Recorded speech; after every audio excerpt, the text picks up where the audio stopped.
Bien-aimés frères et sœurs, vous connaîtrez la vérité et la vérité vous affranchira. Ça, c'est pas moi qui le dis, c'est la Bible qui le dit. Mais moi, je vous dis mieux. Vous connaîtrez la vérité historique, notamment celle de vos ancêtres kémites, et vous aurez une vision globale de ce que c'est que la vraie souveraineté politique. J'ajoute, vous reviendrez à la spiritualité africaine ancestrale et vous comprendrez les enjeux de l'indépendance économique. Et pour terminer, vous accepterez votre identité culturelle kémite et vous obtiendrez deux choses. La première, c'est la paix. La seconde, c'est le développement, à une condition. L'unité de toute l'Afrique noire, l'unité de tous les Noirs du monde entier. Otep à tous, bienvenue sur la chaîne des panafricanistes par essence, par conviction et par excellence. Celle des citoyens kémites par nécessité et obligation de combat. Nous sommes une chaîne qui n'est guidée que par nos ancêtres et rien que par les ancêtres qui appartiennent à l'égrégore du monde noir. Par conséquent, nous ne croyons en aucun Dieu venu de l'étranger. Toutefois, cette vidéo n'est aucunement destinée à inciter à la haine ou à la violence, car nous menons un combat qui est d'abord et avant tout spirituel, intellectuel et démocratique. Ensuite, il est politique, géopolitique et géostratégique. Contre l'impérialisme, le colonialisme, le néocolonialisme et l'endocolonat, qui sont tous qualifiés de crimes contre l'humanité. Nous menons ce combat sur la base du principe fondamental que nous avons hérité de nos ancêtres kémites, qui est celui de la Mahat, c'est-à-dire solidarité, vérité et justice. Vous êtes donc en droit de connaître la vérité et nous avons l'obligation de vous dire la vérité, rien que la vérité, afin que justice soit rendue au continent africain. Et ça, c'est notre modeste contribution dans cette noble lutte en faveur de la souveraineté, la dignité, la solidarité et l'unité africaine. C'est exactement cela que nous appelons le panafricanisme. Bien-aimés frères et sœurs, je vais vous faire une révélation très choquante, très troublante. Mais je vais expliquer pourquoi je soutiens cette thèse. Et ça concerne le Tchad.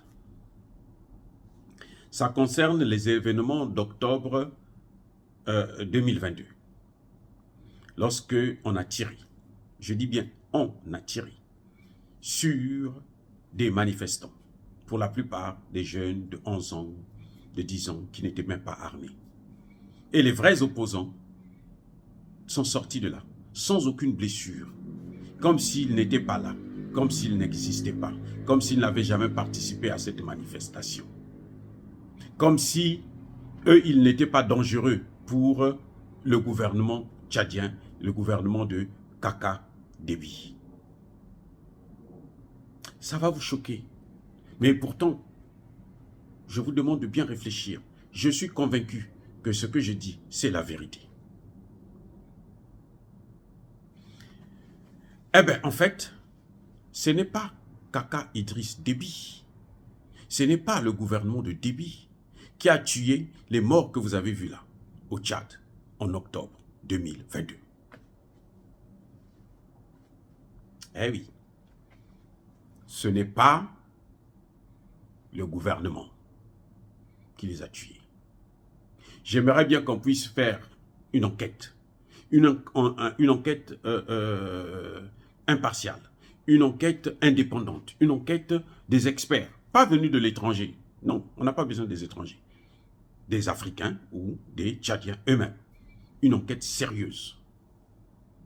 Une enquête qui sera menée non pas par des gens qui appartiennent à tel ou tel parti, une enquête qui sera menée par des experts tchadiens qui sont attachés à aucun parti politique, qui font leur travail sans état d'âme, avec beaucoup d'objectivité. Et c'est là que vous allez comprendre ce qui s'est passé, ce qui est en train de se passer. Ce qui s'est passé, ça s'est passé déjà en Ukraine, ça s'est passé déjà à Caracas. Eh oui, les gars. Quelle raison le Kaka Déby peut s'attaquer, peut se permettre de donner l'ordre de tirer sur des petits enfants, des mineurs, qui ne sont pas armés de surcroît? Quelles sont les raisons? Moi, je veux savoir quelles sont les motivations. Si Kaka Déby avait tiré sur Succès Masra, on allait comprendre que oh ben, c'est un opposant. S'il avait tiré sur comment vous appelez ça, des rebelles, on allait comprendre, oh oui, parce que ce sont des rebelles, bon, ils sont armés, il faut les neutraliser. Mais là, ce sont des petits enfants pour la plupart. Tous les vrais opposants là n'ont pas été touchés. Il y a quelque chose d'autre, il y a quelque chose qui se passe. On nous a menti, écoutez bien, on nous a menti que Idriss Déby a été assassiné sur le front. On nous a menti que il est mort au combat. Non, il a été assassiné par des Français, par des mercenaires français, par des experts français. Et Kaka Déby qui est là a été informé par ces mêmes Français. Ce sont ces Français-là. La première personne qui a su que Idriss Déby était touché mortellement, c'est Emmanuel Macron. C'est même pas Kaka Déby, c'est Emmanuel Macron. Vous ne savez pas. Celui qui était avec Idriss Déby, comme ils ont toujours fait confiance à ces gens, à ces Occidentaux, puisque eux, tant qu'ils n'ont pas les Occidentaux, ils ne se sentent pas à l'aise, eh ben, le résultat, c'est celui-là. Il était avec ses frères, hein, entre guillemets. Donc, et on nous a fait croire que ce sont des rebelles. Les rebelles ont nié, ce n'est pas nous. Les rebelles ont dit, nous, on ne l'a pas tué. On n'était même pas là. Et on sait que la balle venait d'en haut. Il a été atteint par un tir depuis un hélicoptère, probablement. C'est la même chose qu'ils ont fait.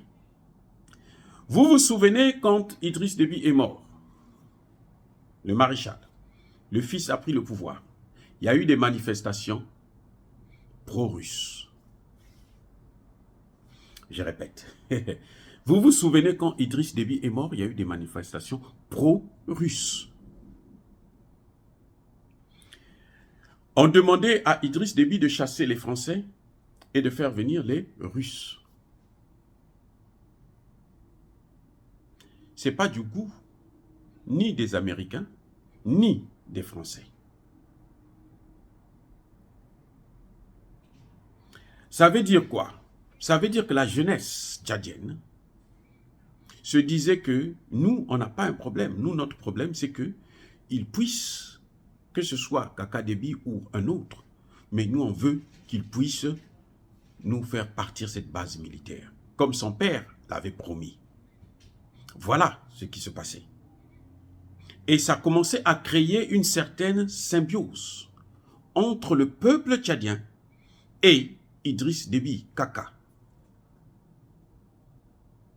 C'est ça que les Occidentaux ont cassé lors de cette marche d'octobre 2022, avec la complicité de l'opposition, notamment de Succès Masra. On lui demande, puisqu'il fait partie de ces mondialistes-là, on lui demande de, comment dirais-je, d'organiser une manifestation, et eux, ils font le reste. Parce que, avec cet acte, la population va se désolidariser de Kaka Déby. La population va s'éloigner de Kaka Déby. Et qu'est-ce qui va se passer? Il sera isolé. Il n'aura plus de repères. Et ils vont le récupérer. Et ils peuvent l'utiliser. Vous voyez tout ce qu'il y avait avant, que l'on voyait, le sentiment, cette volonté de regarder un peu vers le changement de partenaire, s'est éteint avec ces tirs, ces assassinats. du mois d'octobre 2022. C'était, je crois, le 20 octobre 2022. Tout s'est éteint. On l'invite maintenant à Washington. Et il vient, on doit lui poser des conditions. Et s'il ne fait pas ça, on dit non, nous on va te traduire devant la Cour pénale internationale. On va te traduire devant les instances internationales pour les droits de l'homme. On va commencer à faire des rapports sur toi. Ce sont eux. Vous avez vu les images de Kadhafi qu'on a pris dans un trou, on a sorti dans du ravin, on a torturé jusqu'à le tuer. Nous avons tous cru que ce sont des Libyens. Ce n'étaient pas des Libyens, c'était les services secrets français. Eh oui. C'est pas pour une première fois. En Ukraine, en 2014, il y a une manifestation contre le pouvoir. Bizarrement, on a tiré sur la population qui manifestait, mais on a tiré aussi sur les policiers. Les gens se sont demandé. Après, on a mené une petite enquête. Les premiers éléments de l'enquête vont démontrer que, mais attendez, les balles qui ont tué la population, ce sont les mêmes balles qui ont tué les policiers. Et ces balles venaient d'en haut, ils étaient sur les toits. Les snipers, les tireurs d'élite. Et ils ont tué parmi la population et ils ont tué parmi les policiers. Là, en Ukraine, là, 2014, ils l'ont fait à Caracas. Pareil. Le chien ne change pas sa manière de s'asseoir. Il en fait pareil. Il tire sur les policiers, il tire sur les manifestants. On dit que les policiers ont tué des manifestations, mais lesquels qui ont tué les policiers? Parmi les manifestants, il y avait des gens qui étaient armés, alors que ce sont eux. En Ukraine, quand on a voulu mener l'enquête, ils ont tout arrêté, ils ont tout éteint.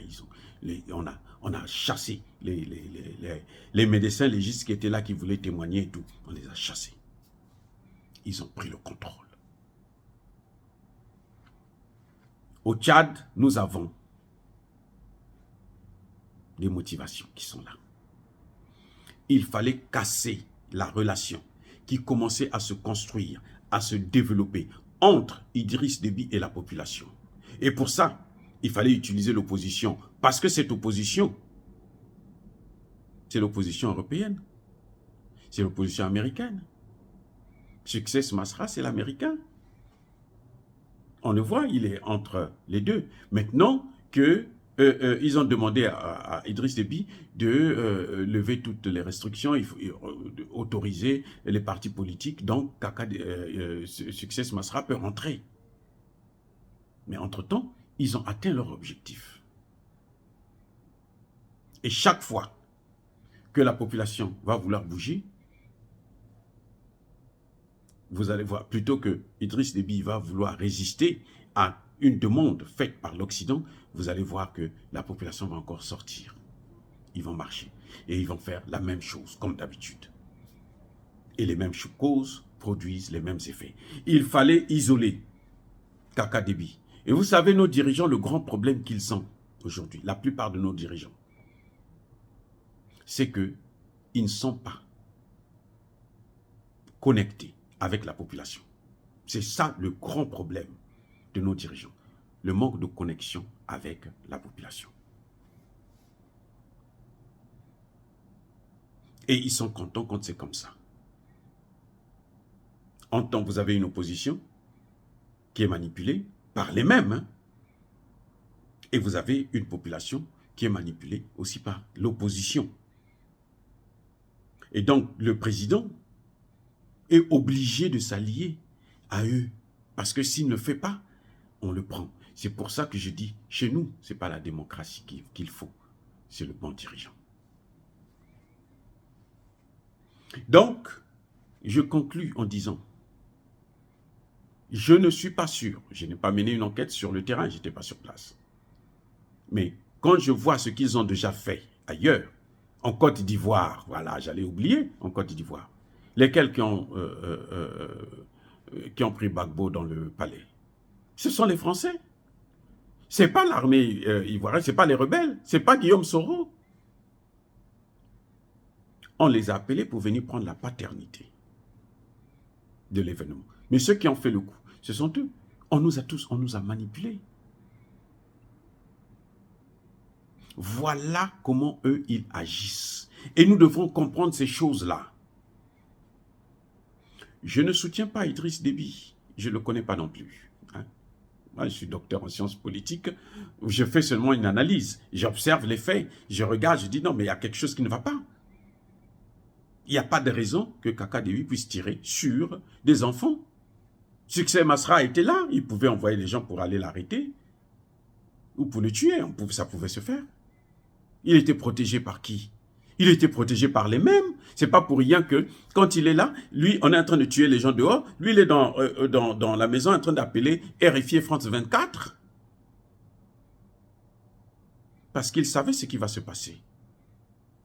Dehors, là, on va tirer sur des gens. Et donc, lui, n'a pas besoin de venir là. Au risque de prendre une balle perdue.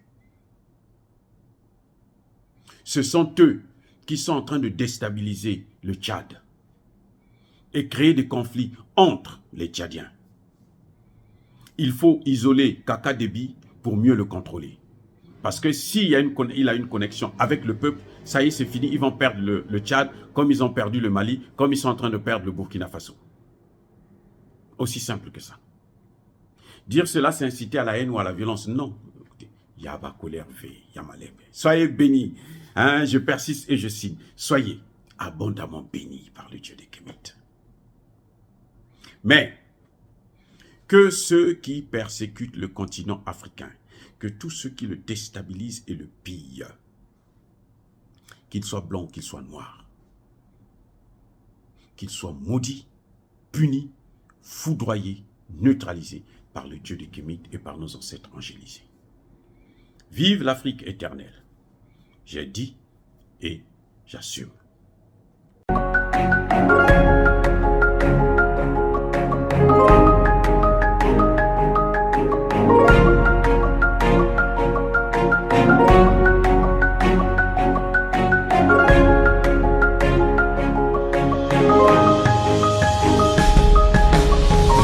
Eux, ils marchent par la foi et non par la vue. Mais moi, je vous conseille vivement de marcher par la connaissance scientifique et historique, notamment celle de nos ancêtres kémites, par les 5 sens et par l'intelligence. À vous, Apia.